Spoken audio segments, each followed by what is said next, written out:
course, the annual Olympian Awards. I'm honored to invite Mr. Kevin Drake to the podium. Kevin is a longtime director of the Livermore-Granada Boosters and a former teacher, coach, athletic director, vice principal of Livermore High, and principal of Granada High School. Anything more, Kevin? That's a lot, right? He is also a former Keith Fraser Award recipient. Mr. Drake will introduce this year's inductees into Livermore-Granada Boosters Hall of Fame and this year's Keith Fraser Award recipient. So, Kevin, please.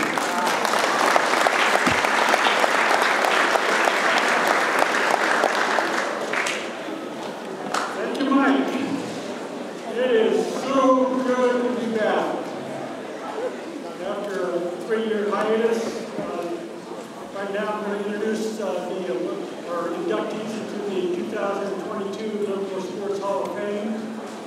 A little bit of background: the Livermore-Granada Boosters established this back in 2009. And just for you students out there, I can tell you, I've been around a lot of communities, a lot of schools. You will not find a community that supports you the way this community supports our student athletes, as well as remembering athletes of the past. So as you go on with your life, you get involved in your community, this is unique. And I applaud you for being there. I applaud the parents for doing all the support that you've done.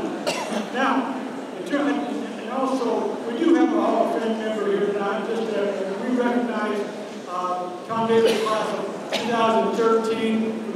Those of you from Livermore High School. He was the football coach there in the 1970s, led to an undefeated season in 1971, undefeated in the league, champions in 1972. He left education and went to professional scouting. In 2010, he was voted by Major League Baseball as the Professional Scout of the Year. Again, Tom, thanks for being here tonight. I know you're here to support some of our inductees, but again, thank you.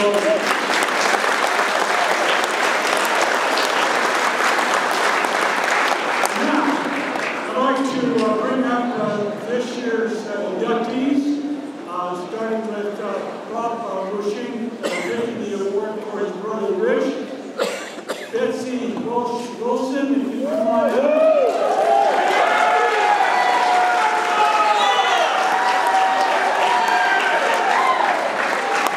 And we're also going to bring up the award winner for the Keith Fraser Community Service Award in Mr. St. Travis.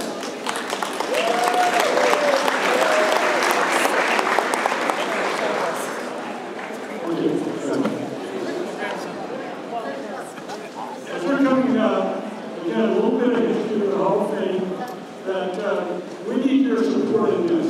We have a group of people who are on our committee, pretty old like us, and we've seen a lot of you excellent athletes in the performances you've given.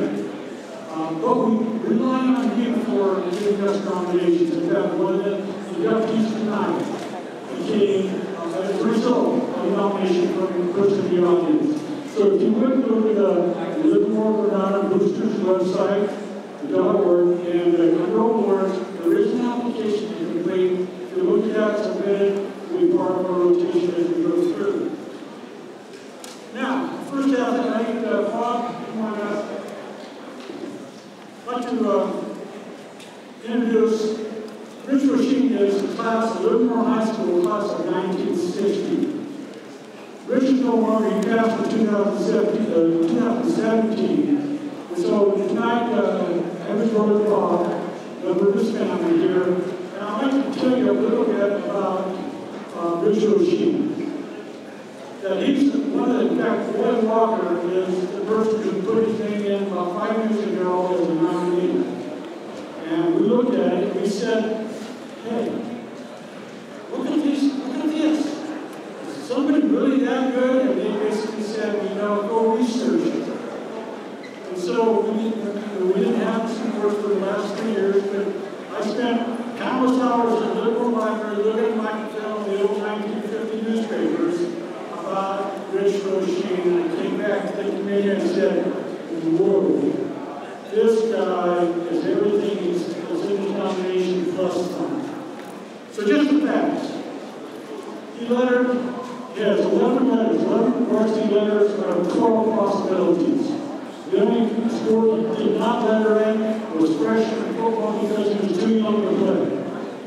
Now, let me say, a letter in those days is a little bit different than a letter today because sometimes in varsity sports, if you are in a good standing with the sport for the entire year, you get a letter.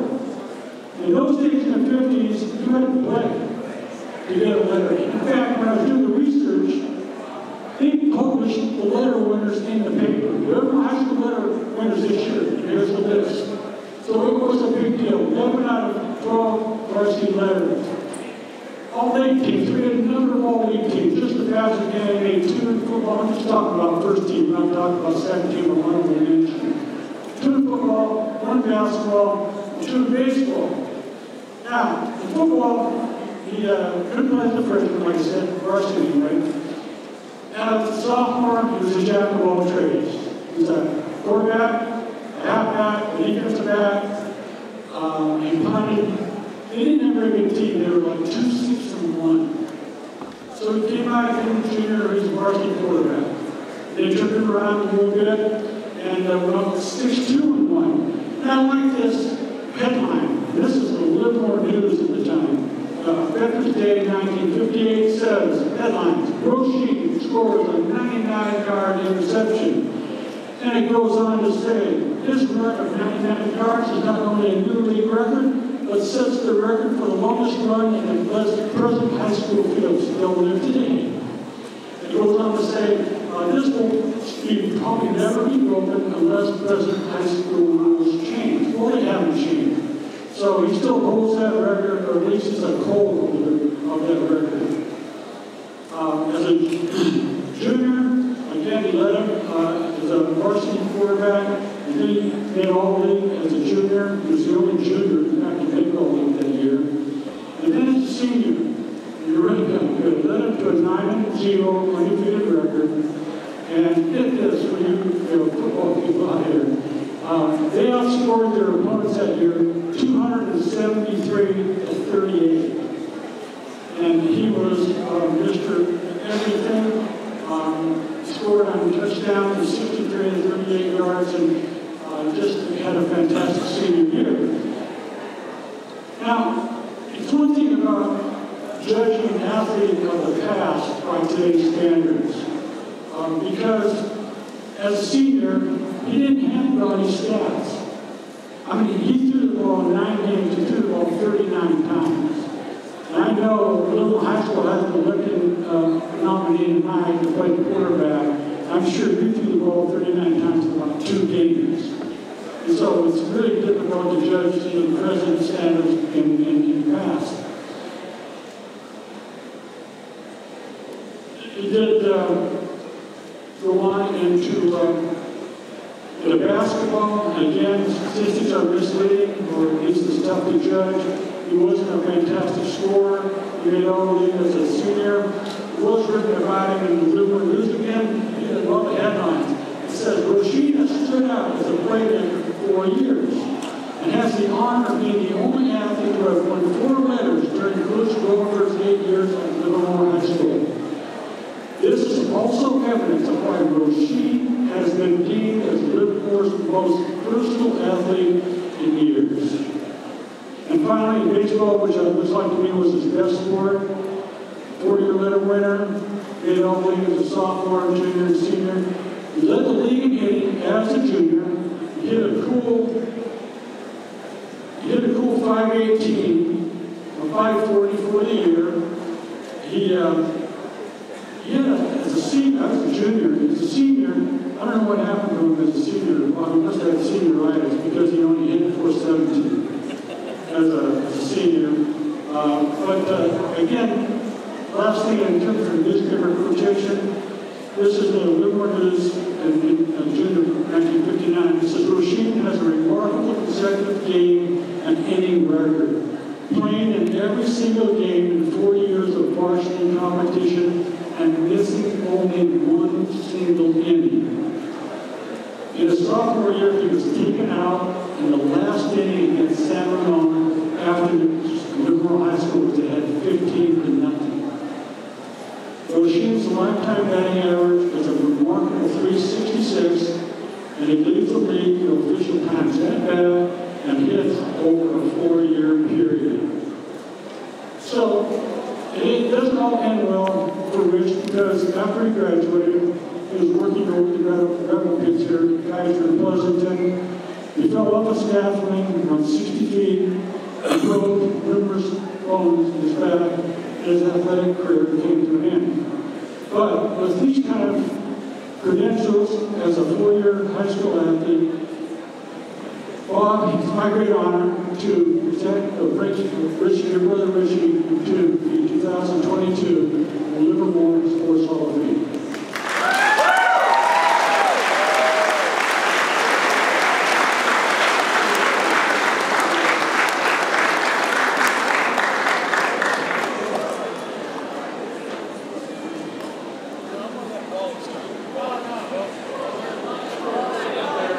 I want to thank the boosters for this honor.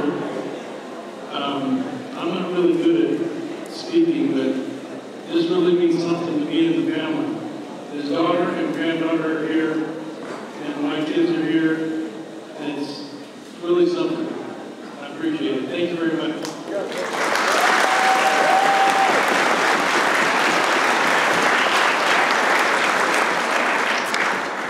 Come on up, Betsy Walsh-Wilson. I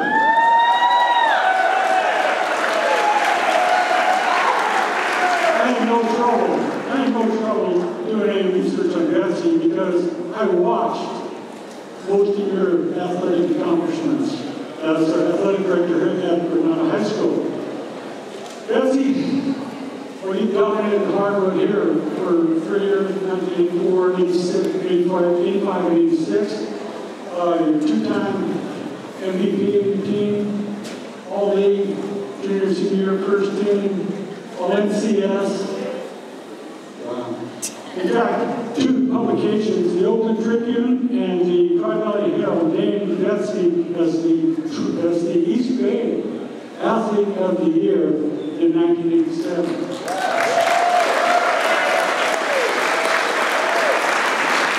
And like 12 of you out there sitting tonight, waiting to see who's going to get the Olympian Award from your school. In 1987, Betsy was in your spot, and her name was called as the Olympian winner from Granada High School in 1987. And then the team awards too, Betsy, in terms of EBAL championships, 85 and 86, she took the honors. Took NCS, 84 and 86. And remarkably, there's a banner up there that says the streak on the banner. And it basically started in 1985. You were on the team that started the streak of 153 consecutive league wins over a 11-year period.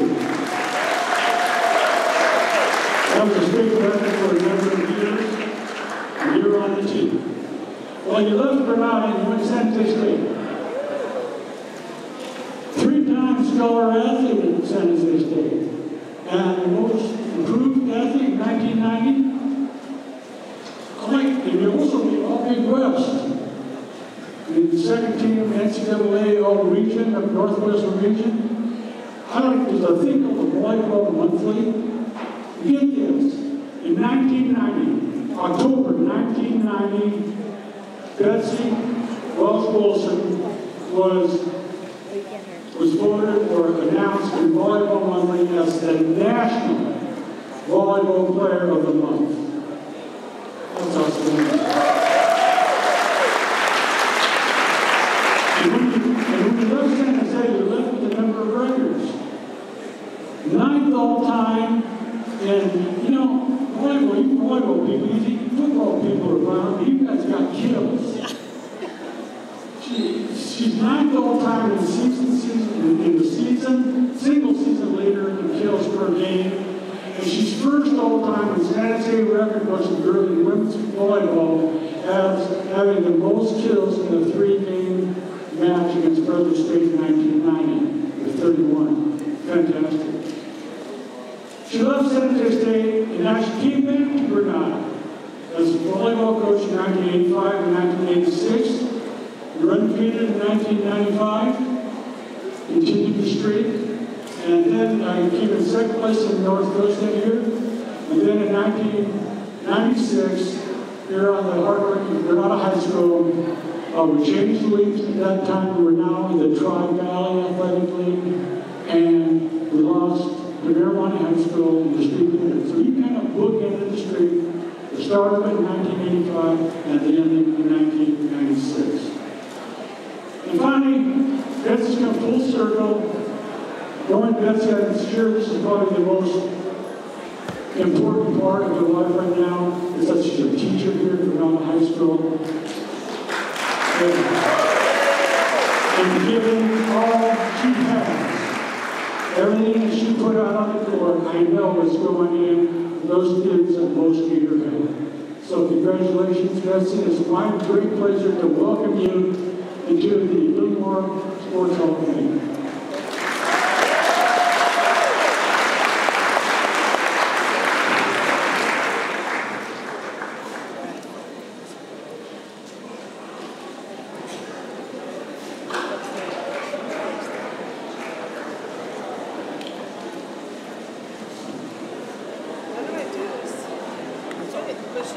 Hello? Oh, sorry, I'm going to use one of these little while. I'm usually loud enough where I don't ever need a microphone. I want to thank the Livermore-Granada Boosters for selecting me as a Hall of Fame inductee. I am honored to share this moment with some of my family, longtime friends who are like family, and many of my coworkers who are also my friends. I am very thankful that I am a teacher at Granada while receiving this award, because it means a lot to me to share this moment with many of my amazing students. When looking back on my career as a player, a coach, and even a teacher, the theme that comes to mind is full circle. It's funny because you mentioned that, Kevin. I didn't start playing volleyball until my freshman year at Granada. Sorry, I'm messing this up. Which was in the fall of 1983, where I made the JV team. Sophomore year, I made the varsity team under new coach Charlie Brown, and yes, that was his real name. We were EVAL champions my junior year, and the last 3 wins of that season, which we didn't know at the time, would become the start of the streak. My senior year, our volleyball team went undefeated in league and also won NCS. These wins would eventually become the first 19 wins of the 153 consecutive league wins for Granada Volleyball, which was known as the streak. 35 years ago, I was sitting at this same event, which was held at the Granada Gym. And 35 years ago, I won the Olympian Award. And today, I'm a Hall of Fame inductee. This is a full circle moment for me. During my senior year, I was recruited by many Division I colleges, and San Jose State showed interest in me late in the recruiting season, and eventually offered me a full-ride scholarship. I chose to go to San Jose because I wanted to play at the highest level of collegiate volleyball I could. While at San Jose, the players on our team were not the top national recruits. We were not the most gifted athletes. We had to work 10 times harder than the teams that we competed against. We had a handful of top 10 teams in the Big West Conference. Our victories against these teams meant so much because they never came easy. By the end of my senior season, we were ranked 9th in the nation. Looking back on those years at San Jose State, I have an overwhelming sense of accomplishment and satisfaction because I knew we gave it everything we had. And I was able to end my career having no regrets. And for that, I'm very thankful. One of our Olympian finalists, Nyla Tia, is going to San Jose State to play volleyball, which I think is really cool.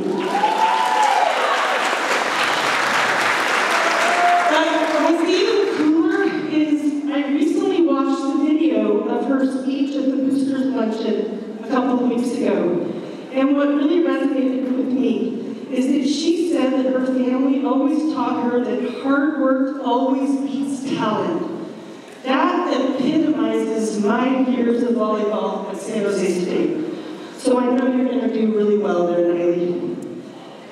Although my playing career had come to an end and my coaching career took over, in the spring of 1995, my former high school coach, the legendary Charlie Brown, who had amassed this amazing win streak over the course of 9 years, had retired and Granada needed a coach. So at 26 years old, I stepped into that role and had the pressure of continuing the streak. That season, our team won EVAL and placed second in NCS. The following season, we reached 153 consecutive league wins and broke the California state record. The sport, the team, this gym, and the streak that I had once been a part of as a player, I was now the coach. Every time I walk into this gym, I look at that banner, and it reminds me that I have come full circle. Out of all the awards I received during my career as a player, the Olympian Award actually meant the most to me, because I knew the dedication and hard work that it took to be a top athlete and a good student. So to all the finalists, enjoy this moment with your friends and family, and win or lose, be proud of yourselves to have been recognized as one of the top student athletes at our amazing 2 high schools. Congratulations to all of you.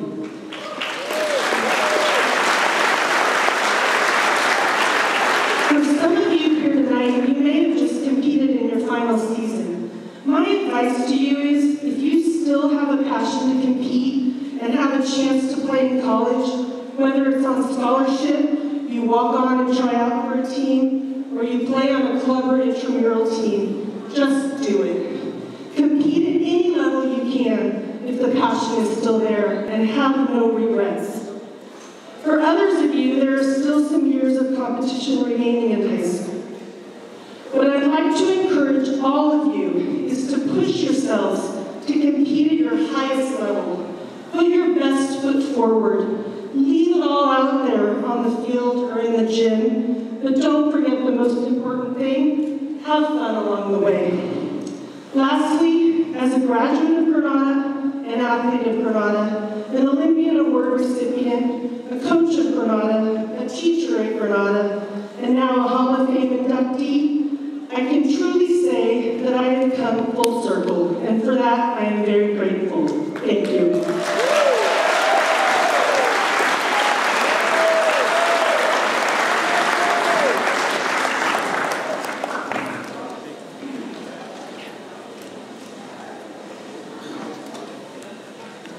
In 2015, the Boosters created the Keith Fraser Community Service Award. And this is in honor of one of our members, Keith Fraser, who was a native of Livermore, Livermore High School, class of 1954, class of Stanford University in 1958,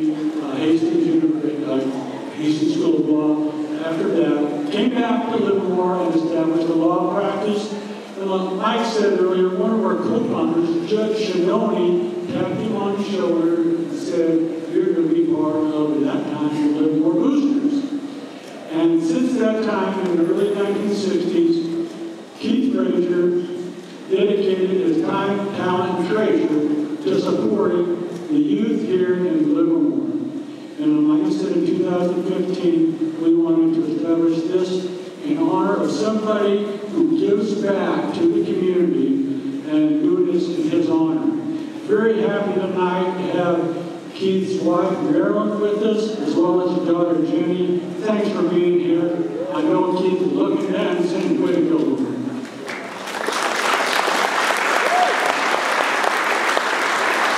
Come on up, Jim Travis. You know Jim Travis, or many of you do, what a jewel. That many of you, I'm talking to parents right now, many of you volunteer in your kids' schools.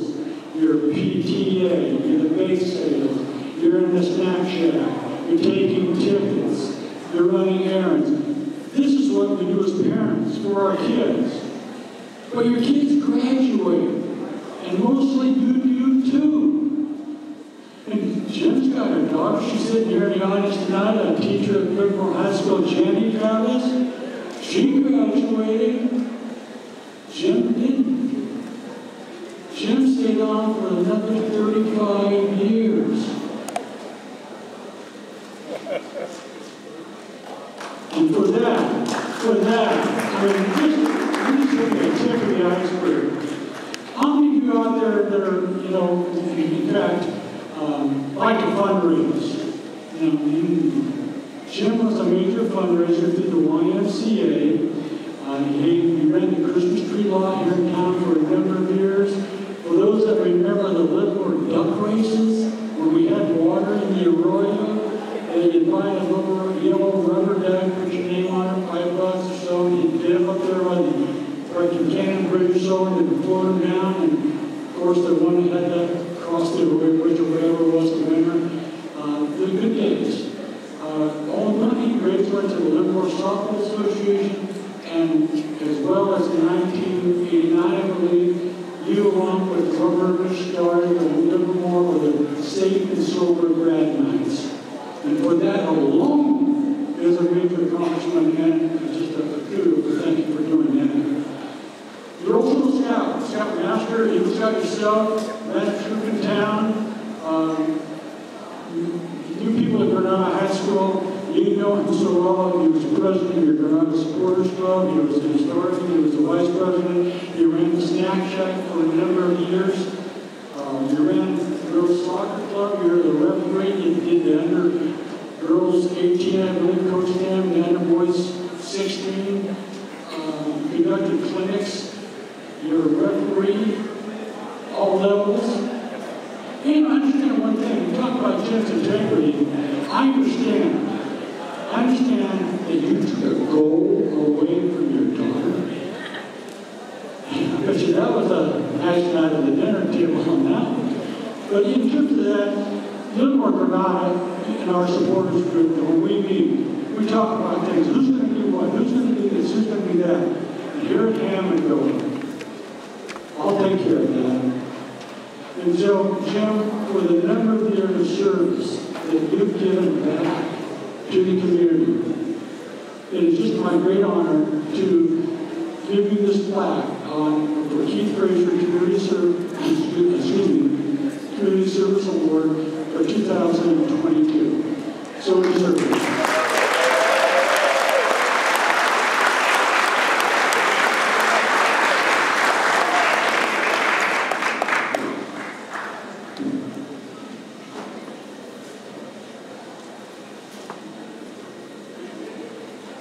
I want the members of the Livermore-Granada Boosters to know that I appreciate this award. It also reminds me that maybe I'm fulfilling some of my purposes here in life. That is to create fun, safe, and enjoyable community for every country.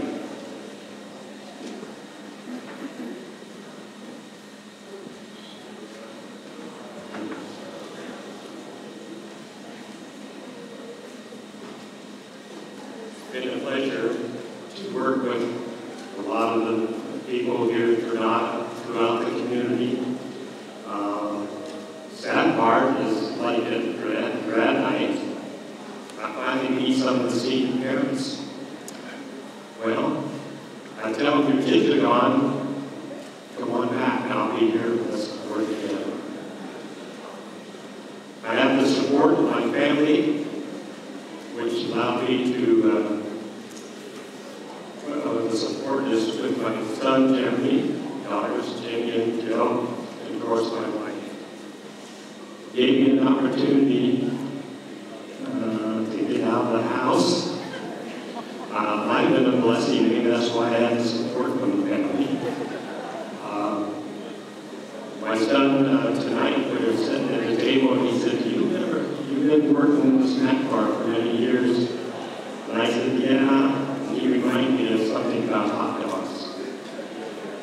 I will let you know know because it's already in the club's minutes, because I've reported that since 1984, working in a snack bar, not being at home sometime, I had a report that I estimated over 700 hot dogs that I eat.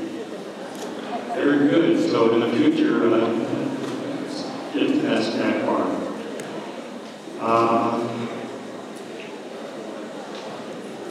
For the students here, I encourage you in the future to be active in your community, to set some goals, have a purpose in your life, and set some goals that you can achieve that.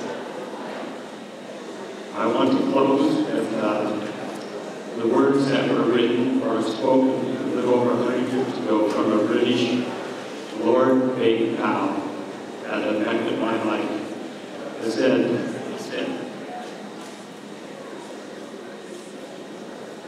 "Let it not be said unto my shame, all was beautiful